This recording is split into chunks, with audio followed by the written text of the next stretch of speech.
صاحب نے ابھی وبال کھڑا کیا ہے وہ یہی ان کی پرانے کسی پٹی چیزیں ہیں صوفیاء کرام کے جو شدیات ہیں. تو صوفیاء کرام کا جس طرح داتا علی اجمیری ہیں, حضرت بایزید بستامی ہیں, جناب حضرت معین الدین چشتی اجمیری ہیں, اس قسم کی جو ہستیاں ہیں, تو ان کا اسلام کے لیے کام کرنا, ان کے ہاتھوں پر ہزاروں لوگوں کا اسلام قبول کرنا, یہ تواتر سے یہ چیز ثابت ہے. دوسری طرف ہے کہ ان کی کسی منسوخ ان کے نام پہ ایک کتاب ہے اور اس کتاب میں کوئی ایسی ورڈنگ ہے کہ جو قرآن و سنت کے یا تقدیس الہیہ یا شان رسالت کے خلاف ہے. اب ہمارے پاس ہوتے, ہمارے زمانے میں وہ ہوتے تو ہم ان سے جا کر پوچھتے جی آپ نے یہ لکھا ہے صحیح, اگر وہ کہتے لکھے ہم کہتے یہ غلط لکھے, اور اگر وہ نہ مانتے تو ہم فتویٰ دے دیتے. اگر وہ کہتے لکھے ہم کہتے یہ غلط لکھے, اور اگر وہ نہ مانتے تو ہم فتویٰ دے دیتے. اگر وہ کہتے لکھے ہم کہتے یہ غلط لکھے, اور اگر وہ نہ مانتے تو ہم فتویٰ دے دیتے. ٹھیک ہے, لیکن اب چونکہ ہمارے پاس کوئی اویلیبلٹی نہیں ہے کہ بھائی ہم ان صوفیاء کو جا کر پوچھیں گے, ان سے پوچھیں کیسے, اب اس کے لیے ہم ایک اپنا موقف رکھیں گے. وہ کہیں گے پہلی بات یہ کہ یہ ان کے ملفوظات جو ان کی اپنی کتابیں بھی نہیں ہیں, ملفوظات میں آئی ہوئی چیزیں, یہ کسی رائٹر کی کچھ چیز ان کے ساتھ ڈال دی, اور اگر ان کی اپنی کتاب ہے تو اس کے لیے ہم یہ تعویل کریں گے کہ بھئی یہ شاید ان کی کتاب میں کسی کا ادراج ہو گیا ہے, یا رائٹر سے لکھتے ہوئے غلطی ہو گئی ہے, کاتب سے لکھتے ہوئے غلطی ہو گئی ہے, کہ قرآن حدیث تو ہاں تو یہ اس وجہ سے وہ لفظ غلط آ گئے, کسی چیزیں نہیں وہ آ گئی. تیسری یہ ہے یعنی ہم اینڈ آگے بڑھ رہے ہیں کہ ایک طرف ان کی وہ شان ہے, وہ عظمت ہے, یہ عام بندے کے لیے نہیں ہوگا, ورنہ کل مرزائی بھی کہیں گے جی مرزے کے لیے بھی یہی نیا ہو, یا اور ہر قسم کا جو لطو گیا اٹھے گا کہ ہماری کتابوں کے لیے بھی یہی تعویل کرو, ایسا نہیں ہو. اب ہم تیسرا پوائنٹ اہل سنت یہ دیتے ہیں, وہ کہتے ہیں کہ پھر اس کلام کی مناسب تعویل. مثلا میں آج آپ کو ایک پوائنٹ دے رہا ہوں, بڑا حیران ہوں گے. ایک بزرگ اسی طرح آئے تو ان کے سامنے کوئی بات ہوئی, تو ان کا نام تھا صادق. تو انہوں نے کہا کہ مجھے سچا مانتے, تو پڑھ لا الہ الا اللہ صادق رسول اللہ. تو بندے نے جناب پڑھ لیا, تو جو اس وقت کے بہت بڑے عالم بھی تھے, اللہ کے ولی بھی تھے, ان کے پاس گئے کہ وہ بندے نے تو یہ کلمہ پڑھا لا الہ الا اللہ صادق رسول اللہ, ہنس پڑے. نے کہا اللہ کے بندے, وہ بندہ امتحان کے طور پر وہ دیکھنا چاہ رہا تھا کہ اس بندے کا علم کتنا ہے, یہ اصل میں تکلیف ہوئی ہے کلام کے اندر, اور یہ لا الہ الا اللہ رسول اللہ صادق اور مبتدا خبر بنائی اور خبر کو مبتدا بنایا. اس کے علاوہ اور بہت ساری جو ہے نا وہ تعویلات ہیں. مثلا یہ جو مرزا صاحب جو ہے نا اپنی انہوں نے وہ بنائے ہوئے لوگوں کو کہتے ہیں کہ میرا جھنڈا لوائی اعظم من لوائی محمد, میرا جھنڈا محمد صلی اللہ علیہ وسلم کے جھنڈے سے بڑا ہے. ٹھیک ہے, اب اصل میں یہاں یہ بیک پہ نہیں جا رہے کہ یہ صوفیاء ایک ٹرم کے تحت یہ لفظ بول رہے ہیں. ٹرم کیا ہے؟ وحدت الوجود, یہ خاص کیفیت ہے, جذب کی خاص کیفیت ہے, یہ کوئی عام بات نہیں ہے. اور یہ حدیث سے ثابت ہے. وہ حدیث میں ہے کہ ایک آدمی جو ہے نا وہ اس کا گیا, وہ صحرا میں سفر کر رہا تھا, تو اس کا سامان گھوڑے پر رکھا ہوا تھا, وہ گھوڑا جو ہے نا وہ لیٹ گیا, جب جاگا تو گھوڑا غائب تھا. اس نے کہا بھائی وہ موت کا انتظار کر کے لیٹ گیا, اتنی دیر میں دیکھا گھوڑا سامنے کھڑا تھا. تو فرمایا کہ اٹھ کر یہ کہہ دیتے کہ اللہ تو میرا بندہ اور میں تیرا رب ہوں. خوشی میں یہاں تک ہو گئے. اب بتائیں کہ رسول اللہ صلی اللہ علیہ وسلم نے وہاں پر تو فتویٰ نہیں دیا کہ وہ کافر ہو جائے گا. اور اس کے لیے حدیث شریف میں موجود ہے کہ اللہ کے نبی صلی اللہ علیہ وسلم نے فرمایا کہ 3 لوگ وہ ہیں کہ جن سے کوئی گرفت نہیں ہے. ایک بچہ جب تک بالغ نہ ہو جائے, ایک سوئے ہوا جب تک جاگ نہ پڑے, اور ایک معتوہ یعنی جس کے عقل میں کوئی کمزوری ہو جب تک کہ وہ تندرست نہ ہو جائے. تو جسے عام بیماری لگ جائے عقل کی, تو اس سے اگر کوئی کلمہ صادر ہو جائے, اس حالت میں اس پر قابل گرفت وہ چیز نہیں ہے. میں اس کی طرف آ رہا ہوں. لیکن اگر کوئی جذبے عشق الہی میں اس کی لوہے دماغ چٹک گئی ہو, اس سے اگر اس قسم کا کوئی غلط کلمہ جو ہے نا وہ صادر ہو جائے, تو اس کی تعویل کریں گے. اب میں اس کی تعویل کر رہا ہوں جو ہے نا لوائی اعظم من لوائی, میرا جھنڈا محمد کے جھنڈے سے بڑا ہے. صوفیاء یہ کہتے ہیں کہ یہ جس طرح حضرت موسیٰ علیہ السلام طور پہ گئے تو وہاں درخت میں سے آواز آئی انی انا اللہ رب العالمین, تو اللہ تعالیٰ بوٹے سے بول سکتا ہے, زبان ولی سے نہیں بول سکتا. اللہ, یعنی آپ کہہ رہے ہیں کہ ہم یہ کہہ رہے ہیں کہ جب حدیث موجود ہے کہ میرا بندہ جب نوافل پڑھتا ہے تو میرے اتنے قریب ہوتا ہے, میں اس کی زبان بنتا ہوں جس سے وہ بولتا ہے. تو اب یہ زبان بایزید کی نہیں تھی, زبان ان کی یہ کلام رائی ہو رہا ہے, اور وہ کہہ رہے ہیں میرا جھنڈا محمد کے جھنڈے سے بڑا ہے. یہ تعویل ہے, جس کے پیچھے پورا ایک علم ہے, پورے ایک فن ہے, اور آپ اٹھ کے کھڑے ہو گئے ہیں اور اسکول اور کالج کے لڑکوں کو آپ جناب گمراہ کری جا رہے ہیں اور قوم کو کافر کافر کافر کہہ رہے ہیں. تو میں اس پہ یہ دعوت دینا چاہتا ہوں کہ مرزا صاحب ہاں کریں, وہ یا تو 1-2 لوگوں کے ساتھ پڑھنی میرے پاس آ جائیں صحیح, یا میں 1-2 لوگوں کے ساتھ جیلم ان کے پاس آ جاتا. دن اسی دن ہم متعین کر لیں گے کہ ہم مناظرہ کس دن کرتے ہیں. آپ چلیں گے مناظرہ نہ کریں, لفظ مباحثہ کر لیں, مکالمہ کر لیں.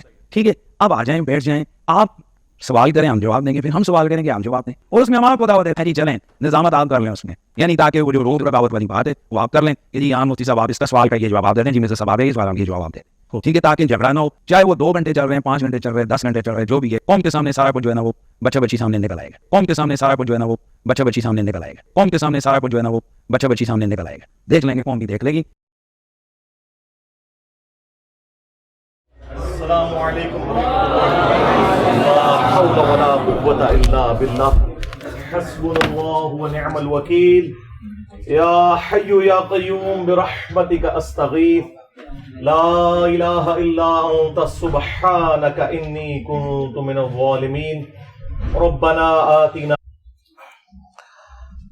مفتی حنیف قریشی صاحب نے جو گفتگو کی ہے, میں انشاءاللہ تعالی اس کو 7 علمی پوائنٹس کی شکل میں جو انہوں نے گفتگو اقوال زرعی ارشاد فرمائے ڈسکس کروں گا. ظاہر ہے میں تو انجینئر ہوں تو آپ کو پتہ ہے میں بالکل اس کو کریٹیکلی چیزوں کو دیکھ کے بلیک اینڈ وائٹ میں جس طرح چیز لا کے سامنے رکھی جاتی ہے نا میں پبلک کے سامنے رکھوں گا, اور پھر عوام الناس فیصلہ کرے گی کہ کس کا موقف قرآن و سنت کے مطابق ہے اور کس کا موقف جو ہے وہ قرآن و سنت کے منافی ہے. علمی پوائنٹ نمبر 1, مفتی صاحب نے فرمایا کہ انجینئر صاحب جو ہیں وہ کروڑوں لوگوں کو گستاخ رسول اور ختم نبوت کا منکر اور کافر ڈکلیئر کرتے ہیں اور علماء کی بے حرمتی کرتے ہیں ان عقائد اور نظریات کی بنیاد کے اوپر. آپ اندازہ کریں وہ بریلوی جنہوں نے باقی تمام مکاتب فکر کے کروڑوں لوگوں کو گستاخی کے نیزے کی نوک پہ لیا ہوا تھا پچھلے 100 سال سے, آئندہ قابو میرے فرعون. ہاں اب ان کو اس ہیٹ کا اندازہ ہوگا.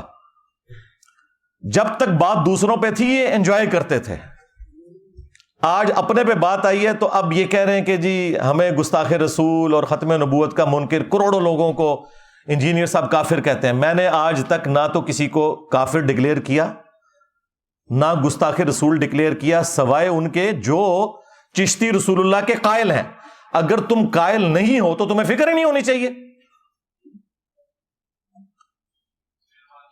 جو لوگ قائل ہیں یہ ان کے لیے تکلیف والی چیز ہوتی ہے. جب تمہارا دعویٰ ہے کہ ہمارا یہ کلمہ ہی نہیں ہے, ہمارا کلمہ لا الہ الا اللہ محمد رسول اللہ ہے, اور انجینئر صاحب جھوٹا الزام لگا رہے ہیں, پھر کوئی تکلیف نہیں ہونی چاہیے. بس پھر عوام کو یہی بتایا کرو کہ یہ کتابیں ہم نے نہیں چھاپی, ہمارے بزرگوں نے یہ نہیں فرمایا, ہم نے مناظرے نہیں کیے, تاکہ عوام آپ کی شکل, آپ کی پرانی ویڈیوز کی شکل میں آپ کے سامنے رکھے کہ جھوٹ بولنا بند کرو. ہم نے جو جھوٹا دفاع کرتے ہیں نا صرف ان کے اوپر بات کی ہے, بزرگوں کے اوپر بھی بات نہیں کی ہے, ان کتابوں کی عبارتوں کے اوپر بات کی ہے. تو یہ بالکل ان کا جو الزام ہے یہ ردی کی ٹوکری میں پھینکنے والا ہے. اور پھر ان لوگوں کا اپنا حال یہ ہے کہ ان کے اپنے اعلیٰ حضرت نے حسام الحرمین کے اندر جب علماء دیوبند کے اوپر فتویٰ دیا تو انہوں نے نہیں لکھا تھا کہ دیوبند کے علماء کے کفر میں شک کرنے والا بھی کافر ہے. تو کروڑوں دیوبندیوں کو تو انہوں نے ڈائریکٹ کافر نہیں لکھا تھا کیا حسام الحرمین کے اندر, بلکہ لکھا یہ اسلام سے خارج ہیں اور مرتد ہیں. یہ بھی حسام الحرمین میں لکھا.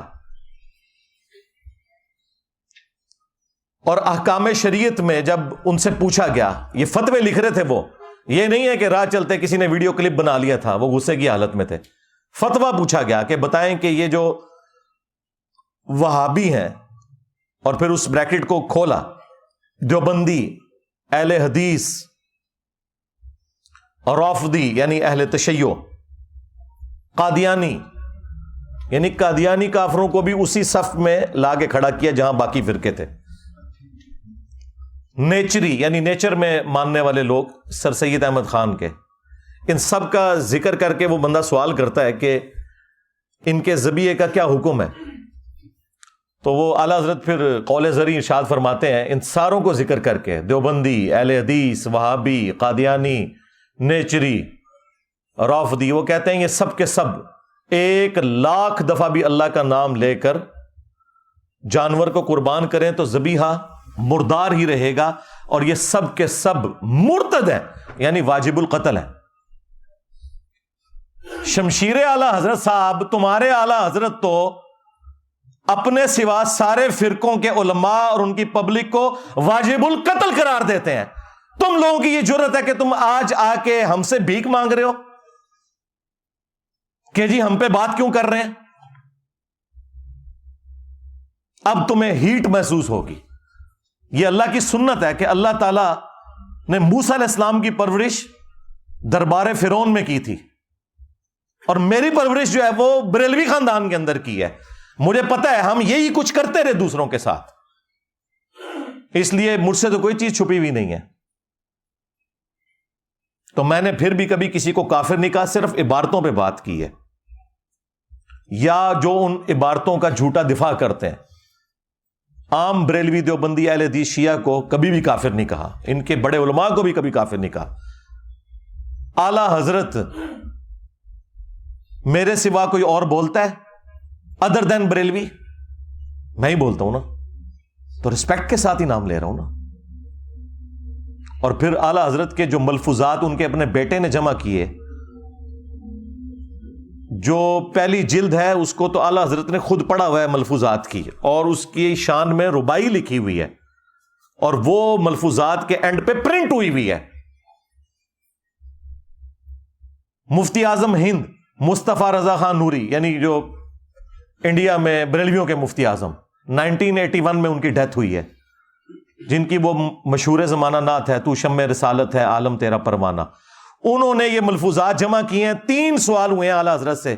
پہلا سوال ہوا ہے کہ کیا وہابی دیوبند اور اہل حدیث کے پیچھے نماز پڑھ سکتے ہیں یا اپنی علیحدہ پڑھیں؟ انہوں نے کہا کہ نہ ان کی نماز نماز ہے، نہ جماعت جماعت ہے۔